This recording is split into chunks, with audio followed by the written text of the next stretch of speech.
Hi అండి. ఈరోజు ఎంతో టేస్టీగా ఈజీగా పొటాటో ఫ్రై ఎలా చేయాలో చూద్దాము. పొటాటోలను బాయిల్ చేసుకొని పక్కన పెట్టుకోండి. తర్వాత ప్యాన్ పెట్టుకోండి. అందులోకి 3 టేబుల్ స్పూన్ ఆయిల్ వేసుకోండి.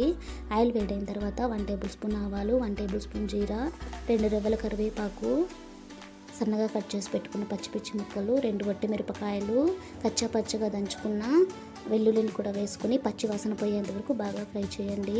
దీనిలోకి సన్నగా కట్ చేసి పెట్టుకున్న ఆనియన్ ముక్కలను కూడా వేసుకొని గోల్డెన్ బ్రౌన్ కలర్ వచ్చేంత వరకు ఫ్రై చేయండి. ఈ ఫ్రై అయిన తర్వాత దీనిలోకి బాయిల్ చేసి పెట్టుకున్న పొటాటోలను కూడా వేసుకుని ఇదంతా కలిసేలా ఒకసారి బాగా కలుపుకోండి. దీనిలోకి 1/2 టేబుల్ స్పూన్ పసుపు, 1 టేబుల్ స్పూన్ ధనియాల పొడి, 1/2 టేబుల్ స్పూన్ మిర్చి పౌడర్, రుచికి సరిపడినంత ఉప్పు, 1 టేబుల్ స్పూన్ గరం మసాలా వేసి ఇదంతా కలిసేలాగా మరొకసారి బాగా కలుపుకోండి. ఫైనల్గా కొంచెం కస్తూరి మెంతి, సన్నగా కట్ చేసి పెట్టుకున్న కొత్తిమీరను వేసుకుంటే ఎంతో రుచికరమైన పొటాటో ఫ్రై రెడీ.